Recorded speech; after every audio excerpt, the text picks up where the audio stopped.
kalingani nongokamzika umzila wegazi okamachoba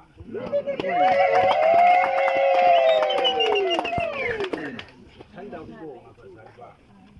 ngaleli thuba angeke ulandisa okukhulu kodwa ngizahle kupata okuncane uLondle kaphatha uMathele biyintandokazi kaMzilika besithi mase khathele ubabamkhulu umdabu wami abuye azophumula uMathele ngokuthi uMathele ube nesixoxo osiphiwe kwakhe ngokuzala yazi ukuthi umuntu awutholi isixoxo ngokubani usukhulile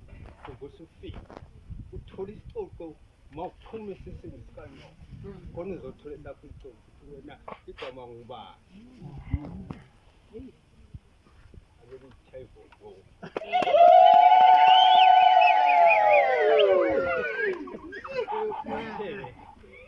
kule ndawo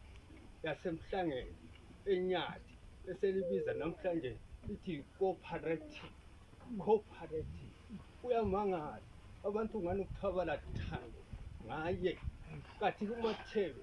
yisisaka sokuqala eseza leLondon Mission Society savula intshumayelo indaba yayingasiyo umkhonto indaba yayingasiyo kulwa indaba yokuthula wazi wathi ukuthula mawubekile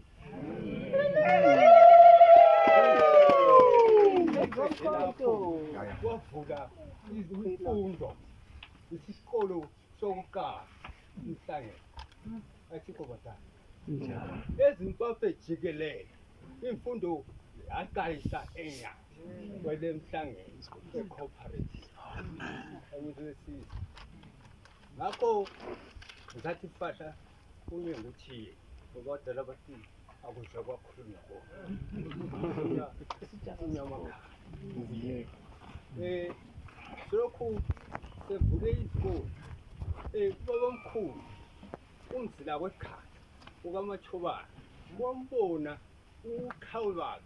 uqhawekazi bakhe waze wafisa waloyisa ukuthi aliba wawisikhathi samanje abuwa kuthiwa uleqele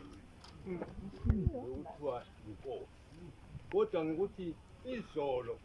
ukhosi babomama babusibekethela usibekela phansi ungafaki ube zika laphezulu lapho ngikhosi abadala bese ngisithi khona uMathele wayeyinhloko kuyo umzila wegama ukaMachobane wayesiyakulwa izinto wayevele eyazi phambili ukuthi uzanqoba yini ubuza kwehlulwa manje asavele emtshela ukuthi lokho okumele uyekwenza mana siqale sihlanganise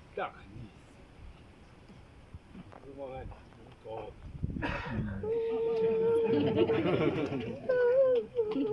kahle kahle wazi wathi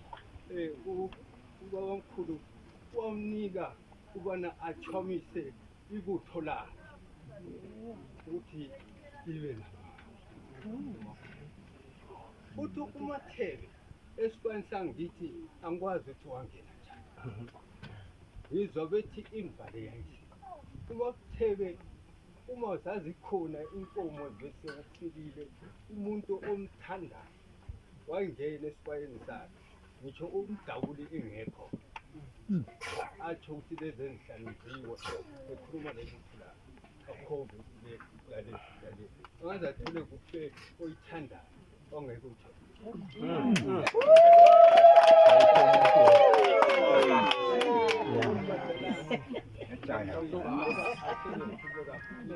Ngiyayikuma ngiyeke njalo ngiyabonga kakhulu Mahlabezulu